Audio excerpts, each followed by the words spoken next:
పరోక్ష జ్ఞానము. ఈ పరోక్ష జ్ఞానం ఎవరిస్తారు మనకి అంటే గురువు ఇస్తాడు. ఆ గురువు ఇచ్చినప్పుడు మనకి సత్యం బోధపడుతుంది. గురువు వచ్చి నువ్వు ఆత్మవరా, అహం బ్రహ్మాస్మి, తత్వమసి అని గురువు వచ్చి చెప్తాడు మనకి. ఆ గురువు వచ్చే వరకు మనం ఆ 3 స్థితుల్లో ఉంటాం. ఎలాగా? అవిద్య, ఆవరణ, విక్షేపం. ఈ 3లోనే ఉంటాం మనం గురువు వచ్చే వరకు. గురువు వచ్చాక చెప్తాడు అహం బ్రహ్మాస్మి తత్వమసి. దైవం ఎక్కడున్నాడని వెతుకుతావు, నీలోనే ఉన్నాడు ఆత్మగా. అందుకే అహం బ్రహ్మాస్మి తెలిసేకే నీకు సత్యం బోధపడుతుంది. అంతవరకు సత్యం తెలియదు. గుళ్ళో దేవుళ్ళు, విగ్రహాలు, లేకపోతే శివుడు, రాముడు, కృష్ణుడు వీళ్ళందరినీ వరుస పెట్టేసుకుంటాం దేవుళ్ళ కింద అందరినీ. అది మాయే, దేవుడని చెప్పారు.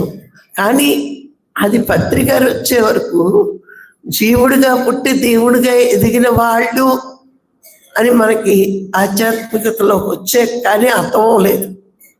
అప్పటి వరకు దేవుళ్ళనే ఉన్నాం. వాళ్ళు దేవుళ్ళు అయ్యారు. కృష్ణుడు కానీ రాముడు కానీ తల్లి కడుపులో శిశువుగా పుట్టారు, జీవుడిగా పుట్టారు, అవునా కదా? వాళ్ళు దేవుడిగా ఎదిగారు. అలా నువ్వు కూడా అవ్వచ్చు అని గురువుగారు చెప్పారు. అందరూ బ్రహ్మలే. నేను జీవుణ్ణి అనే భ్రమలో ఉన్న మూలాన్ని బ్రహ్మము కాలేకపోతున్నావు. నేను జీవుణ్ణి అనుకుంటున్నావు. నేను దేహం అనుకుంటే భ్రమ. అందుకే అంటారు పెద్దలు, భ్రమని వీడితే బ్రహ్మమే అవుతావు. దేహం అనే భ్రమ వదిలి నేను ఆత్మని అనుకో, నువ్వు ఆత్మవే అవుతావు. నేను జీవుణ్ణి, నా వల్ల ఏమవుతుంది, నాకు అంత శక్తి ఉందా అనుకుంటున్నావు. నీకు శక్తి లేదు.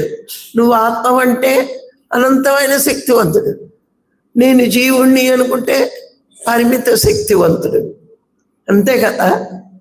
ఈ శరీరంలో నేను బందీ అయ్యాను, నేను జీవుణ్ణి అని ఎన్ని రోజులు అనుకుంటావో నీ శక్తి పరిమితం. నేను ఆత్మని అనుకుంటే అపరిమితం.